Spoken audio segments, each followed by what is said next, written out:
ሰላም እንዴት ናችሁ? ዛሬ በዚህ ቪዲዮ ይዤላችሁ የመጣው ተማሪ ለሆናችሁ የሚጠቅም ውጤታማ የጥናት ዘዴ እንዴት ማጥናት እንደምንችል የሚያሳይ ቪዲዮ ነው። ጥናት ማለት ምን ማለት ነው? ከዚህ በፊት እናንተ እንዴት ነበር የምታውቁት? ጥናት ማለት ክህሎት ማለት ሲሆን ክህሎት ማለት ደግሞ አንድን ነገር በየጊዜው ወይም ሳናቋርጥ ስንሰራ የምናገኘው ነገር ነው።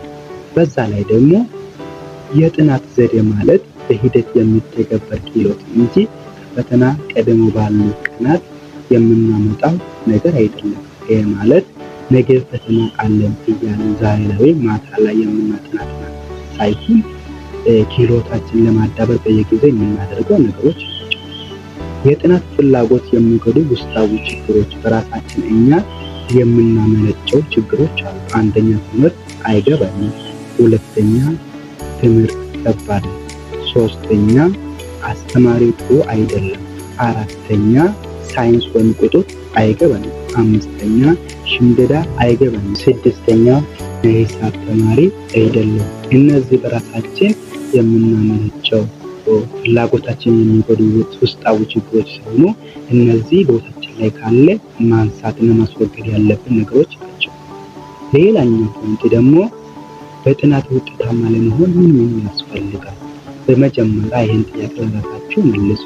እኔ ምን አይነት ተማሪ ነኝ ብለህ ከዚህ ጠይቀህ ታውቃለሽ? ለራሴ መልስ መስጠት ያለብኝ ጥያቄ ነው። ተማሪ በሶስት ቦታ ይከፈላል። አንደኛ ፈጣን ተማሪ፣ ሁለተኛ መካከለኛ ተማሪ፣ ሶስተኛ ዝቅተኛ ተማሪ ብለን በሶስት ቦታ ከፍለን ማየት እንችላለን። በእንግሊዝኛ ደግሞ ፋስት ለርኒንግ፣ ኢንተርሚዲየት ለርኒንግ እና ስሎው ለርኒንግ ብለን ሶስት ቦታ ከፍለን ማየት እንችላለን።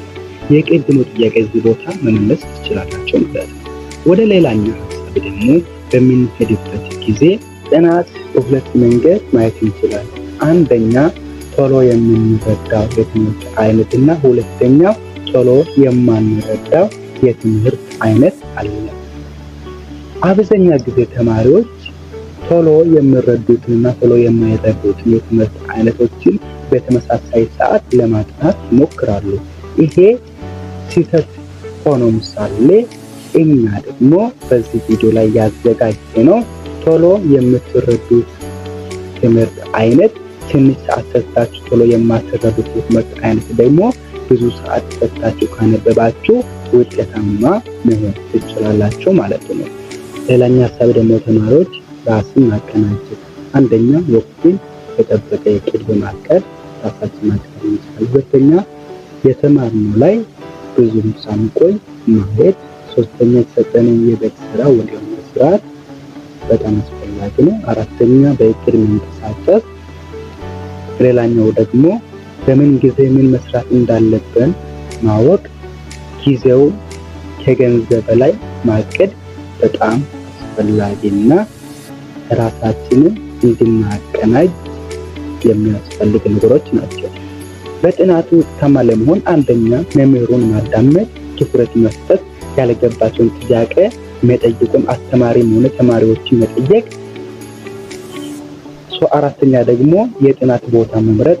የጥናት ቦታ ስንመርጥ አንደኛ ጸጥታ ባለበት ቦታ ወይም ለጥናት አመቺ የሆነ ቦታ መሆን አለበት። ከክፍል አለመቅረት አብዛኛው ጊዜ ተማሪዎች ከክፍል ሲቀሩ ሲያጠኑ እንዳዲስ ያጠናሉ። ክፍል ውስጥ ደግሞ ተገኝተን ስናጠና እንደ ክለሳ ነው የሚሆነው። የመጨረሻ ደግሞ በቂ እንቅልፍ ማግኘት አለብን። ሳይንሱ እንደሚለው አንድ ሰው 8 ሰዓት መተኛት አለበት ይላል። በዛ ባይሆንም ራሱ እኛ በእቅዳችን መሰረት መተኛት ባለበት ሰዓት መተኛት አለበት። ሌላኛው ደግሞ ማህበራዊ ሚዲያ የተጠቀምን አለማጥናት፣ መዝረክረክ የሚባል ነገር አለ። ብዙ ሀሳብ እያስብን አለማጥናት፣ ቀጠሮ አለመስጠት፣ ነገ ወይም በኋላ አጠናለሁ ብለን በቂ ጊዜ አለኝ ብለን፣ እንዲሁም ሌላኛው ደግሞ ከጀመርኩ በአንድ እንደዛ ብለን ቀጠሮ አለመስጠት በጣም አስፈላጊ ነው። የትምህርት ወይም የጥናት ጊዜ የሚወስዱ ነገሮችን ማስወገድ።